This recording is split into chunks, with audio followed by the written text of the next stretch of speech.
ലോകത്തിലെ ഏറ്റവും വലിയ ജനാധിപത്യ രാജ്യം ആ ആശയങ്ങളുടെയെല്ലാം വിപരീത വഴിയിലേക്ക് നീങ്ങിയിട്ട് 51 വർഷങ്ങൾ പിന്നിടുകയാണ്. ഭരണഘടനയിലെ ക്രമസമാധാന പ്രയോഗം എന്നതിനപ്പുറം അധികാരം പിടിച്ചു നിർത്താനും ഭരണം തന്നിൽ തന്നെ തുടരാനും ഇന്ദിരാഗാന്ധിയും കൂട്ടാളികളും ശ്രമിച്ചതിന് നടുക്കുന്ന ഓർമ്മ. അടിയന്തരാവസ്ഥ. ഇന്ദിരാഗാന്ധിക്ക് കീഴിൽ അമിത അധികാരവും അഴിമതിയും രാജ്യത്ത് കൊടികുത്തി വീണു. അതിനെതിരെ അന്നേ വരെ രാജ്യം അടക്കിവാണ കോൺഗ്രസിന് തങ്ങൾക്കു നേരെ ഉയർന്ന പ്രതിപക്ഷ ഐക്യത്തെ അസഹിഷ്ണുതയോടെ മാത്രമേ നോക്കിക്കാണാൻ കഴിഞ്ഞുള്ളൂ.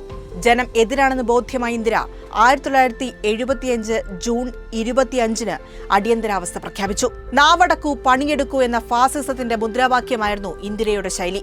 സകല പ്രതിഷേധങ്ങൾക്കും സമരങ്ങൾക്കും താഴ്വീണതും പത്രമാധ്യമങ്ങളുടെയും ആവിഷ്കാര സ്വാതന്ത്ര്യത്തിന്റെയും കടക്കൽ കത്തിവെക്കുന്നതും രാജ്യം കണ്ടു. മകൻ സഞ്ജയ് ഗാന്ധി ഇന്ദിരയുടെ അടുക്കള ക്യാബിനറ്റിനെ നിയന്ത്രിക്കാൻ തുടങ്ങിയതോടെ അടിയന്തരാവസ്ഥ ക്രൂരമുഖമായി മാറി. സൗന്ദര്യവത്കരണത്തിന്റെ പേരിൽ തുർക്ക്മെൻ ഗേറ്റിലെ ഒഴിപ്പിക്കൽ നടപടി നൂറുകണക്കിന് ആളുകളുടെ ജീവനെടുത്തു.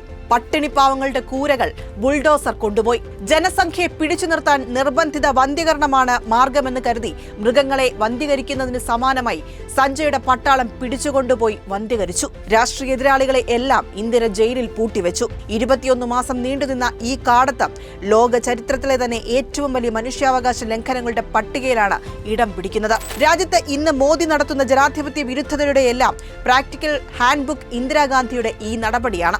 രാഷ്ട്രീയ എതിരാളികളെ അടിച്ചമർത്തുന്നതും ഭരണം നിലനിർത്താൻ ഏത് ഹീനമാർഗവും സ്വീകരിക്കുന്നതും ഭരണഘടനയെ തന്നെ നോക്കുകുത്തിയാക്കുന്നതും അടിയന്തരാവസ്ഥ നൽകിയ ധൈര്യത്തിന്റെ ബലത്തിലാണ്. കോൺഗ്രസ് BJPക്ക് എക്കാലവും വഴികാട്ടിയാണെന്നതിന്റെ ഉത്തമ ഉദാഹരണം കൂടിയാണിത്. ജനാധിപത്യത്തെ കൊല്ലാക്കൊല ചെയ്ത ആ ഇരുണ്ട നാളുകൾ ഒരേ സമയം ഓർമ്മയും ഇനി ഒരിക്കലും ആവർത്തിക്കാതിരിക്കാനുള്ള പ്രതിരോധവും കൂടിയാണ്.